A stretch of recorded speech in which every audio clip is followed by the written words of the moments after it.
What's up, everyone? Today's video is going to be an emotional one. Not for me, but for those who are into novelty tech. Especially the novelty tech that Sony is trying to push as the next big thing in gaming, instead of a more bigger product that consumers still want to this day. Let's talk about PSVR.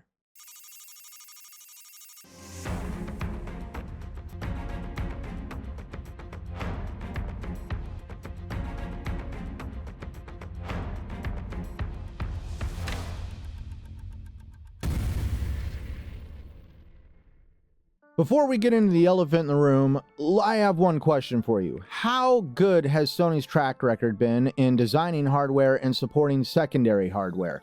There were drawbacks to the PS2 to playing online. There was development issues with the PS3 because of the cell processor. The PS3 even had what was called the yellow light of death. Look that one up, kids. Yes, it's true. That one happened to me. And we'll also give Sony a pass on that one because Xbox had the same issue, except for their light was red. Sony's real triumph into secondary hardware were their handhelds, the PSP and the Vita. But both of them were left in the past because if you ask Sony, the Vita was a failure. It was a failure according to Sony because the company resources were being stretched thin from trying to develop on two different platforms. But consumer demand for these handhelds is still very strong to this day, especially consumers that want gaming on the go. Now let's talk PSVR2, a hardware direction that not only baffles me, but also makes me careful and hesitant to invest in the technology on the PlayStation side. Let's just parse this article though from Gaming Bolt to show you what I'm talking about because I'm not the only one alone in those thoughts. Sony's decision to make PSVR2 over a PlayStation handheld is baffling. The Steam Deck and the Switch are good enough examples for Sony to follow. There is a curiously muted sense of hype around the new headset, almost as if outside the already converted VR enthusiast, the rest of the industry doesn't quite care. Sony's own original entry into the VR market was the PSVR1, and it sold 5 million units globally. Just as a reference, the PlayStation 4 sold roughly 115 million units worldwide, meaning that very literally less than 1 in 20 of PS4 owners were willing to buy the PSVR1. 5 million, that's a pittance. You know what sold more than 5 million? Very literally every other PlayStation platform ever. This isn't an exaggeration. The original PlayStation sold over 100 million. The PS2 sold over 150 million. The PS3 sold over 80 million. The PS5 is already north of 30 million. The PSP sold over 80 million. Even the PS Vita, the one and only real failure of the PlayStation brand, has had an estimated 13 to 15 million units worldwide, as in very literally 3 times as much as PSVR1 managed. The PS Move, for example, sold 15 million units in 2 years. The iToy, 10.5 million units in 5 years. The Pocket Station, which was a Japan-only portable add-on for the PlayStation, sold 5 million units, and that was exclusive to one market. The cost of the PSVR2, for example, is eye-watering high. The average person who might have had some interest in PSVR2 but be put off by the price won't be thinking, okay, the economy is tough and my finances are tight, but it's okay to spend $550 plus tax on the PSVR2, which has very few games announced for it right now because the tech is great and because with inflation considered, I'm actually paying less than I would have for the PSVR1 back in the day. Arguably, no real person thinks like that. That entire line of encouragement is bunk. The PSVR2 isn't even building on the success of its own predecessor, with it not being backward compatible and games having to be updated on an individual basis by developers before they are playable on the PSVR2. Very eye-opening words and statements are made in this article. An article that outlines some of the same thoughts that I was having, and it really hits the nail on the head for a subject few are willing to have. If you look at what was stated with the numbers given, demand for handheld gaming devices were strong then, and even stronger to this day. If you look at devices like the Nintendo Switch and the Steam Deck, demand for mobile gaming devices is extremely high. If Sony would have just stuck with their device for the long haul, Sony would quite possibly have the #1 handheld device on the market today. A device that would be much more affordable and less isolating. But no, Sony had to start drinking the Mark Zuckerberg Meta Kool-Aid and trying to convince consumers that VR was the future in gaming. If you even go on social media today like Twitter, you'll see a small group of individuals on there right now making fun of people that don't have VR, like the PSVR2. And they're even going as far as making fun of Xbox consumers specifically and calling out Phil Spencer on why a trillion-dollar company will not invest in VR. I can tell you right now why they're not investing. It's because VR is currently in a very bad state and a complete waste of money. Don't take my word for it. I'll let the tech industry speak for itself in some other articles that I found. Layoffs are a nail in the coffin for whatever the metaverse is. January 23rd of this year.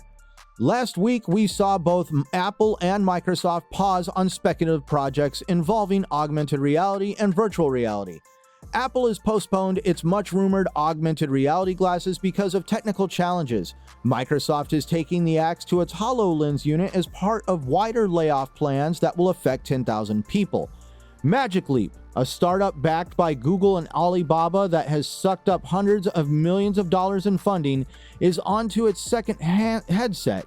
But again, it has yet to see mainstream adoption even after layoffs and a change in CEO. And even Meta earlier laid off staff from its loss-making Reality Labs division as part of wider layoffs. Next article. Microsoft lays off all its VR, mixed reality, and HoloLens employees. January 23rd again of this year. By choosing to chop its VR and mixed reality toolkit teams, Microsoft has signaled an apparent lack of confidence in the so-called metaverse. This isn't particularly surprising. One might say the metaverse is the cryptocurrency of the VR world. Exciting and arguably useful for a few, while useless and laughably unstable for the majority. Having realized that few consumers actually want to be involved in the metaverse, Meta, which went a name change solely due to its blind faith in the metaverse, laid off 11,000 of its employees in November. February 1st of this year, Meta lost $13.7 billion, that's billion with a B, on Reality Labs in 2022. Meta said its Reality Labs division, home to the company's virtual reality technologies and projects, posted a $4.28 billion operating loss in the fourth quarter, bringing its total for 2022 to $13.72 billion. Sales of VR headsets in the US declined 2% in 2022 from the prior year as early as December. The company said last year that it expects Reality Labs operating losses in 2023 will grow significantly year over year. Billions of dollars wasted and thousands of people left without jobs. That is what a majority of the tech industry sees today in the current state of VR. It's quite sad though. I really want this technology to work out. The only way I'm ever going to have my Star Trek holodeck in the future is if somebody pushes this technology to be mainstream. But whoever does push it to be mainstream is going to need to have deep pockets. Just look at Meta. They have already wasted $13 billion in the pursuit of pushing VR, and they plan to waste even more money, and they have only successfully sold 15 million VR units currently worldwide. But Meta has already made their decision. They're in this for the long haul, and they cannot turn back because they are fully committed. Microsoft, on the other hand, has shown that they have no desire to lose that kind of money. But let's talk about Sony. Do they have that kind of money? The Vita sold over 13 million units and was considered a failure because it was stretching PlayStation resources thin and they weren't able to support it on the scale that fans wanted. but the PSVR1 sold 5 million units, and Sony all of a sudden has enough resources to support 2 platforms, which goes against what they said about the Vita. But it's interesting that the Vita outsold the PSVR. So all of a sudden, they have resources to support a technology that has been selling less than a technology that they didn't have the resources for.